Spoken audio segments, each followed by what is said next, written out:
बीच बीच में जो है ना जय श्री राम बोल दिया करो आप, है ना। इससे दो फायदे हैं, क्योंकि कथा में दो बातों का बड़ा खतरा होता है। बताएं क्या क्या, आप लोगों को भी जानकारी होगी, हर साल कथा सुनते हो ना। दो बातों का बड़ा खतरा होता है। एक तो निद्रा देवी कब आकर के आसन जमा लेवे, और दूसरा मणिराम कभी हिसाब करने चले जावे घर का, है ना।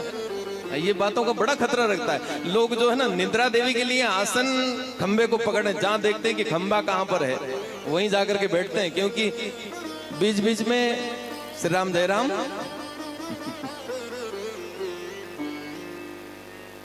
और दूसरा जो है ये खतरा होता है कि बैठे यहां पर हैं हम, और मन जो है घर का हिसाब किताब करने चला जाता है। हाँ? तो मणिराम जाने न पावे और निद्रा देवी आने न पावे, इसका एक ही उपाय, क्या बीच बीच में क्या बोले तो कहे कि जय सिया राम, है ना। तो बीच बीच में जय सिया राम बोल दिया करें आप। बड़ा सुंदर दिव्य संजोग इस गांव में, शायद पहले कभी रामकथा नहीं हुई होगी। रामचरित मानस की पोथियां प्रत्येक के घर में है, क्योंकि यहाँ पर सुबह मैंने देखा तो 7-8 लोगों के माथे पर रखी हुई थी। इसका मतलब है कि प्रत्येक घर में मानस की किताब है, बरोबर है। जरा हाथ ऊंचा करें हैं। अच्छा, एक प्रश्न और करें आपसे, एक बात और बता दें हम आपको। बीच बीच में आपको यदि किसी प्रकार का कोई संदेह हो, कभी कोई शंका हो जाए कभी कि महाराज जी आपने ऐसा बोला, ये ठीक नहीं बोला, ये क्या ऐसा सही है क्या, ये क्या शास्त्रीय प्रमाण है क्या, तो ऐसा कोई संदेह हो ना तो आप बीच में बिल्कुल उठ करके खड़े होकर के आप बिल्कुल टोक करके पूछ लिया करें कि गुरु जी इसका अर्थ बताइए, है ना। अब बिल्कुल पूछ लिया करें इसको। तो मानस की किताबें सबके घर में है। दूसरा प्रश्न आप लोगों से, क्या मानस का पाठ आप सब लोग करते हैं? कितने लोग करते हैं? जरा हाथ ऊंचा करें। अच्छा, एक बार हाथ ऊंचा करें, कितने लोगों के घर में है मानस की किताबें? बहुत सारे लोगों के घर में है। दूसरा प्रश्न है, कितने लोग इसका पाठ करते हैं रोज नित्य? देखो, मानस की एक चौपाई जो है वो जीवन सुधारती है, एक चौपाई जीवन सुधार देती है। ये मानस की कथा होगी ना यहाँ पर, इसको भगवान की कथा कम समझ करके हमारी तुम्हारी कथा ज्यादा समझना। किसकी? हमारी तुम्हारी कथा। एक छोटे भाई का अपने बड़े भाई के प्रति क्या कर्तव्य होता है, ये मानस दर्शन कराती है। एक पुत्र का अपने पिता के प्रति क्या कर्तव्य होना चाहिए, ये मानस दर्शन कराती है। एक बहू का अपने सास के प्रति क्या कर्तव्य होता है, ये रामचरित मानस दर्शन कराती है। एक पत्नी का अपने पति के प्रति क्या कर्तव्य होना चाहिए, ये रामचरित मानस दर्शन कराती है।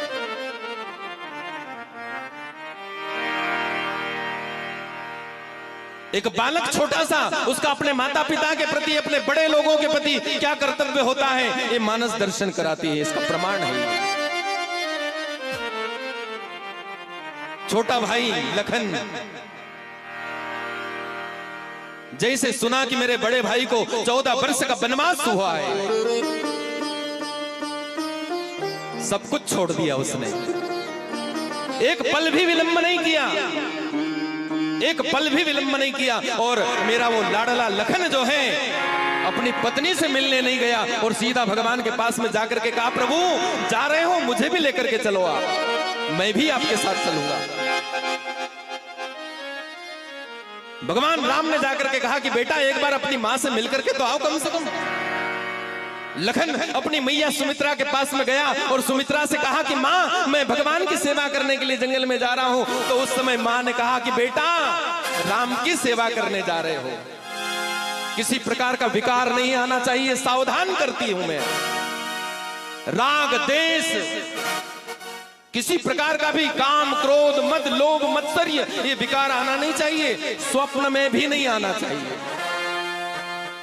मां, जागृत अवस्था में पूरा जतन करूंगा मैं, मेरे अंदर किसी प्रकार का विकार नहीं आने पावे। लेकिन मैं कह नहीं सकता मैया, रात्रि में सो जाऊं और किसी स्वप्न में आकर के कोई विकार मुझे सता ले कभी, मैं कह नहीं सकता। लेकिन मां, आज मैं तेरे सामने प्रतिज्ञा करता हूं, दोनों भुजाएं उठा करके, मां, आज के बाद में मैं निद्रा का त्याग कर दूंगा 14 वर्ष के लिए।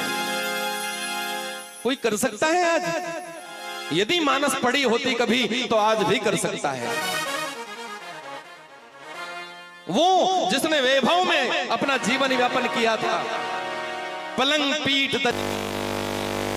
पलंग से नीचे तो मां की गोद में चली जाती थी, मां की गोद से उतर करके और सीधे झूले में चली जाती थी। वो जगत जननी जानकी जिसने इस कठोर धरती के ऊपर कभी कदम नहीं रखे थे, ऐसी मां जानकी को 14 वर्ष के लिए अपने पति की सेवा के लिए जंगल में जाना पड़ा।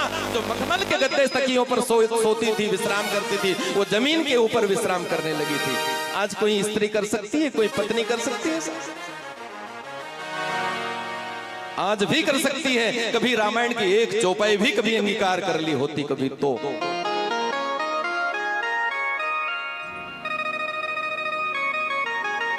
प्रात काल उठ के रघुनाथा, मात पिता गुरु नावई माता। मेरा राम वो अखिल ब्रह्मांड का नायक जो है, सुबह सबसे पहले उठता है और अपने माता पिता के चरणों में प्रणाम करता है, अपने गुरुदेव के चरणों में प्रणाम करता है। क्या आपकी संतान प्रातः उठ करके आपके चरणों में प्रणाम करती है? मेरा हाथ ऊंचा करे, कोई किसी की संतान करती हो? क्या आपने कभी ऐसी शिक्षा दी उसको? क्या कभी आपने ऐसा बताया कि बेटा हमारे घर में ब्राह्मण आए हैं, हमारे घर में संत आए हैं, हमारे घर में बड़े लोग आए हैं, तो इनके चरणों में प्रणाम करो? क्या आप लोगों ने ऐसी चेष्टा करी कभी? की कभी? यदि रामायण की चौपाई को अंगीकार कर लिया होता कभी, तो हमारे अंदर भी वो सुंदर भाव आ जाते। बोलो जय सिया राम। जोर से बोल दो एक बार। मेरे माई बाप, ये वो त्याग और समर्पण की कथा है मेरे भाई बहन।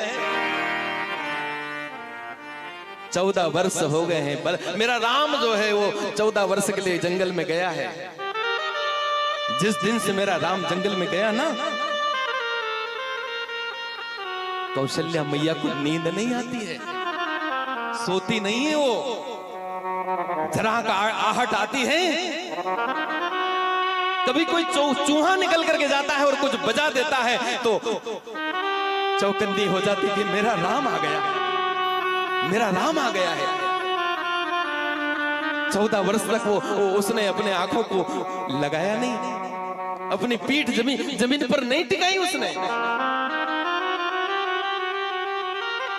पूरे 12 वर्ष हो गए, पूरे 12 वर्ष मेरे राम को गए हुए, जंगल में गए हुए।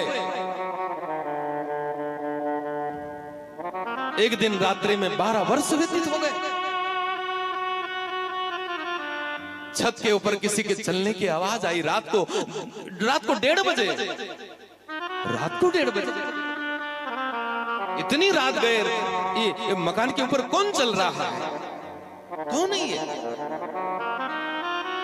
किसी सेवक को जगाया और कहा, कौशल्या मैया ने, बेटा जाकर के देखो तो ऊपर कौन है, देख करके आओ। वो नौकर गया, जाकर के देखा तो सबसे छोटी बहू, कौन? श्रुति कीर्ति, शत्रुघ्न की पत्नी। दूर से देख लिया, दौड़ करके मैया के पास में जाकर के निवेदन किया, मां छोटी बहू है, मेरी छोटी बहू है। हाँ मां, इतनी रात गए, सोई नहीं है, इतनी रात गए। मां कौशल्या दौड़ करके सीढ़ियां चढ़ करके दौड़ती दौड़ती गई और श्रुति कीर्ति के पास में, बेटा।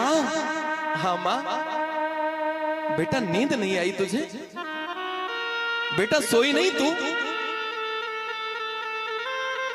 वो शत्रुघ्न कहां है? तू अकेली यहां पर? कहां है मेरा वो लाडला? उस समय श्रुति कीर्ति ने कह दिया, मां 12 वर्ष हो गए मुझे उनके दर्शन किए हुए, 12 वर्ष से मैंने उनके दर्शन नहीं किए। शत्रुघ्न वही है, अयोध्या में है, लेकिन श्रुति कीर्ति कहती है कि मैंने 12 वर्ष से उनके दर्शन नहीं किए हैं। क्या त्याग है ये, क्या समर्पण है मेरे माई बाप।